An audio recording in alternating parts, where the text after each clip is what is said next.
क्या पांडव के शरीर अविनाशी थे? यदि शरीर नाशवान है तो श्री कृष्ण किसकी रक्षा में खड़े थे? क्या अर्जुन कोई शरीरधारी था? शरीर जो असत है, जिसका अस्तित्व नहीं है, जिसे रोका नहीं जा सकता, क्या श्री कृष्ण उस शरीर की रक्षा में खड़े हैं? यदि ऐसा है तो वे भी अविवेकी और मूढ़ हैं, क्योंकि आगे श्री कृष्ण स्वयं कहते हैं कि जो केवल शरीर के लिए ही पचता है, श्रम करता है, वो अविवेकी और मूढ़ बुद्धि है। वो पापायु पुरुष व्यर्थ ही जीता है। अंततः अर्जुन कौन था? वस्तुतः अनुराग ही अर्जुन है। अनुरागी के लिए इष्ट सदैव रथी बनकर साथ में रहते हैं, सखा की भांति उसका मार्गदर्शन करते हैं। आप शरीर नहीं हैं। शरीर तो आवरण है, रहने का मकान है। उसमें रहने वाला अनुराग पूरित आत्मा है। भौतिक युद्ध, मारने काटने से शरीरों का अंत नहीं होता। यह शरीर छूटेगा तो आत्मा दूसरा शरीर धारण कर लेगा।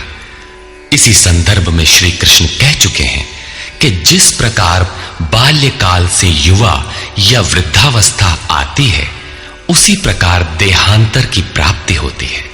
शरीर काटेंगे तो जीवात्मा नया वस्त्र बदल लेगा। शरीर संस्कारों के आश्रित है और संस्कार मन पर आधारित है। मन एव मनुष्याणाम कारणम बंध मोक्षयोः। मन का सर्वथा निरोध होना, अचल स्थिर ठहरना और अंतिम संस्कार का विलय एक ही क्रिया है। संस्कारों की सतह का टूट जाना ही शरीरों का अंत है। इसे तोड़ने के लिए आपको आराधना करनी होगी, जिसे श्री कृष्ण ने कर्म या निष्काम कर्मयोग की संज्ञा दी है। कृष्ण ने स्थान स्थान पर अर्जुन को युद्ध की प्रेरणा दी, किंतु एक भी श्लोक ऐसा नहीं है जो भौतिक युद्ध या मारकाट का समर्थन करता हो। यह युद्ध सजातीय विजातीय प्रवृत्तियों का है, अंतर्देश में है।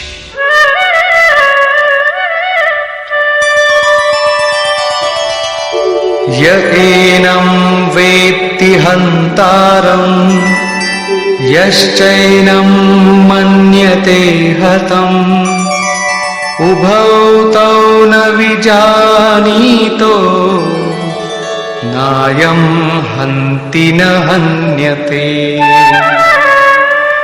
जो इस आत्मा को मारने वाला मानता है तथा जो इस आत्मा को मरा हुआ समझता है, वे दोनों ही आत्मा को नहीं जानते, क्योंकि ये आत्मा न तो मारता है और न मारा ही जाता है। पुनः इसी पर बल देते हैं। न जायते म्रियते वा कदाचिन् नायं भूत्वा भविता वा न भूयः अजो नित्यः शाश्वतोऽयं पुराणो न हन्यते हन्यमाने शरीरे। ये आत्मा किसी काल में न तो जन्मता है और न मरता है, क्योंकि ये वस्त्र ही तो बदलता है। न ये आत्मा होकर अन्य कुछ होने वाला है, क्योंकि यह अजन्मा है, नित्य है, शाश्वत और पुरातन है। शरीर के नाश होने पर भी उसका नाश नहीं होता। आत्मा ही सत्य है, आत्मा ही पुरातन है, आत्मा ही शाश्वत और सनातन है। आप कौन है? सनातन धर्म के अनुयायी। सनातन कौन है? आत्मा। आप आत्मा के अनुयायी हैं। आत्मा, परमात्मा और ब्रह्म एक दूसरे के पर्याय हैं। आप कौन है? शाश्वत धर्म के उपासक। शाश्वत कौन है? आत्मा। अर्थात हम आप आत्मा के उपासक हैं। यदि आप आत्मिक पथ को नहीं जानते तो आपके पास शाश्वत सनातन नाम की कोई वस्तु नहीं है। उसके लिए आप आहें भरते हैं तो प्रत्याशी अवश्य है, किंतु सनातन धर्मी नहीं है। सनातन धर्म के नाम पर किसी कुरीति के शिकार हैं। देश विदेश में मानव मात्र में आत्मा एक ही जैसा है। इसलिए विश्व में कहीं भी कोई आत्मा की स्थिति दिलाने वाली क्रिया जानता है और उस पर चलने के लिए प्रयत्नशील है तो वो सनातन धर्मी है, चाहे वो अपने को ईसाई, मुसलमान, यहूदी या कुछ भी क्यों न कह ले। वेदा विनाशिनं नित्यं य एनमजमव्ययम् कथं स पुरुषः पार्थ कं घातयति हन्तिकम्। पार्थिव शरीर को रथ बनाकर ब्रह्म रूपी लक्ष्य पर अचूक निशाना लगाने वाला पृथा पुत्र अर्जुन, जो पुरुष इस आत्मा को नाश रहित, नित्य, अजन्मा और अव्यक्त जानता है, वो पुरुष कैसे किसी को मरवाता है और कैसे किसी को मारता है। अविनाशी का विनाश असंभव है, अजन्मा जन्म नहीं लेता, अतः शरीर के लिए शोक नहीं करना चाहिए। इसी को उदाहरण से स्पष्ट करते हैं।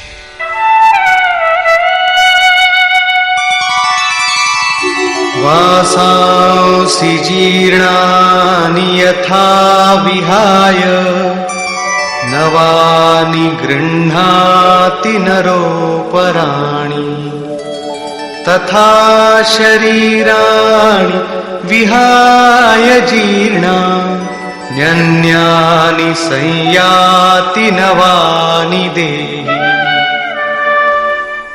जैसे मनुष्य जीर्णानि वासांसि, जीर्ण शीर्ण पुराने वस्त्रों को त्याग कर नए वस्त्रों को ग्रहण करता है, ठीक वैसे ही ये जीवात्मा पुराने शरीरों को त्याग कर दूसरे नए शरीरों को धारण करता है।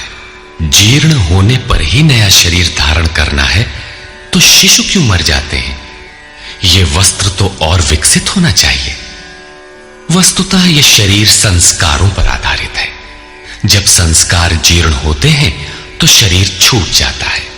यदि संस्कार 2 दिन का है तो दूसरे दिन ही शरीर जीर्ण हो गया। इसके बाद मनुष्य एक श्वास भी अधिक नहीं जीता।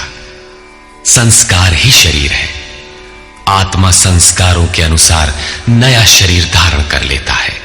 अथा खलु ऋतुमयः पुरुषः यथा इहैव तथैव प्रेत्य भवति कृतं लोकं पुरुषोऽभिजायते।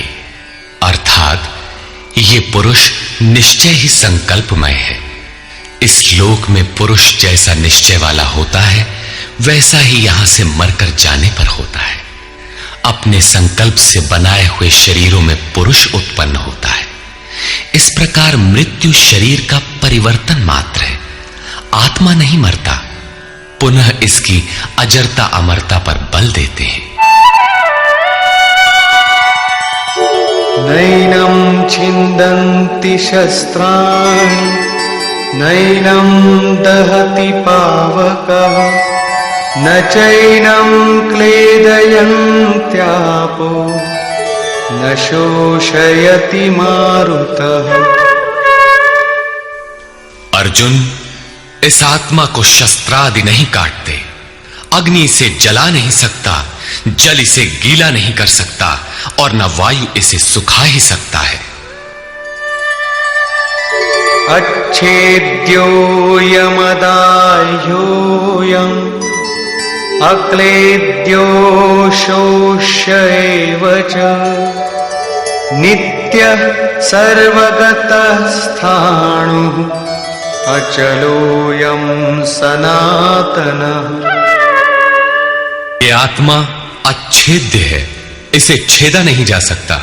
ये अदाह्य है, इसे जलाया नहीं जा सकता। ये अक्लेद्य है, इसे गीला नहीं किया जा सकता। आकाश इसे अपने में समाहित नहीं कर सकता। ये आत्मा निसंदेह, अशोष्य, सर्वव्यापक, अचल, स्थिर रहने वाला और सनातन है।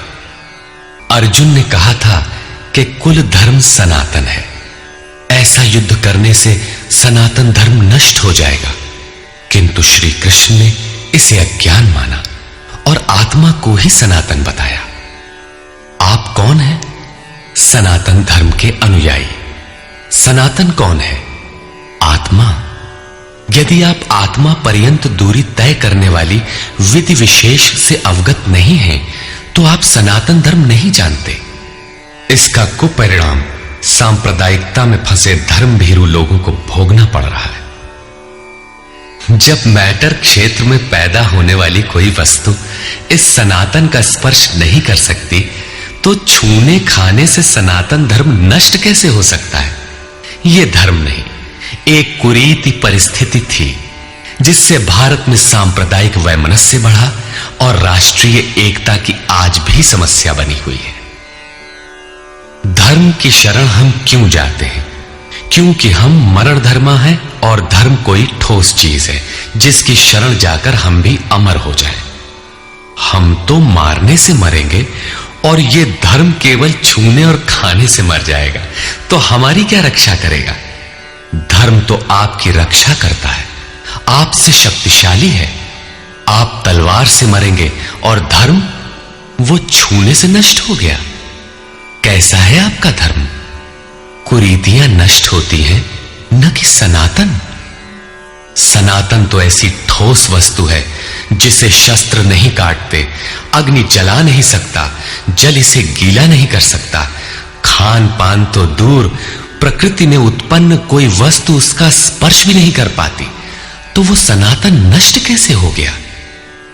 ऐसी ही कतिपय कुरीतियां अर्जुन काल में भी थी। उनका शिकार अर्जुन भी था। उसने विलाप करते हुए गिड़गिड़ाकर कहा कि कुल धर्म सनातन है, युद्ध से सनातन धर्म नष्ट हो जाएगा। कुल धर्म नष्ट होने से हम अनंत काल तक नरक में चले जाएंगे। किंतु श्री कृष्ण ने कहा, तुझे ये अज्ञान कहां से उत्पन्न हो गया? सिद्ध है कि वो कोई कुरीति थी। तभी तो श्री कृष्ण ने उसका निराकरण किया और बताया कि आत्मा ही सनातन है। यदि आप आत्मिक पथ नहीं जानते, तो सनातन धर्म में आपका अभी तक प्रवेश नहीं हुआ है। जब यह सनातन शाश्वत आत्मा सबके अंदर व्याप्त है, तो खोजा किसे जाए? इस पर श्री कृष्ण कहते हैं, अव्यक्तोऽयमचिन्त्योऽयम् अविकार्योऽयमुच्यते तस्मादेवं विदित्वैनं नानुशोचितुमर्हसि। ये आत्मा अव्यक्त अर्थात इंद्रियों का विषय नहीं है। इंद्रियों के द्वारा इसे समझा नहीं जा सकता। जब तक इंद्रियों और विषयों का संयोग है, तब तक आत्मा तो है, किंतु उसे समझा नहीं जा सकता। वो अचिंत्य है। जब तक चित्त और चित्त की लहर है, तब तक वो शाश्वत है तो, किंतु हमारे दर्शन, उपभोग और प्रवेश के लिए नहीं है। अतः चित्त का निरोध करें। पीछे श्री कृष्ण बता आए हैं कि असत वस्तु का अस्तित्व नहीं है और सत का तीनों कालों में अभाव नहीं है। वो सत है आत्मा। आत्मा ही अपरिवर्तनशील, शाश्वत, सनातन और अव्यक्त है। तत्वदर्शियों ने आत्मा को इन विशेष गुणधर्मों से युक्त देखा। न 10 भाषाओं के ज्ञाता ने देखा, न किसी समृद्धशाली ने देखा, बल्कि तत्वदर्शियों ने देखा। श्री कृष्ण ने आगे बताया कि तत्व है परमात्मा। मन के निरोध काल में साधक उसका दर्शन और उसमें प्रवेश पाता है। प्राप्ति काल में भगवान मिलते हैं और दूसरे ही क्षण वो अपने आत्मा को ईश्वरीय गुण धर्मों से विभूषित देखता है। वो देखता है कि आत्मा ही सत्य, सनातन और परिपूर्ण है। ये आत्मा अचिंत्य है। ये विकार रहित अर्थात न बदलने वाला कहा जाता है। अतः अर्जुन, आत्मा को ऐसा जानकर तू शोक करने योग्य नहीं है। अब श्री कृष्ण अर्जुन के विचारों में विरोधाभास दिखाते हैं।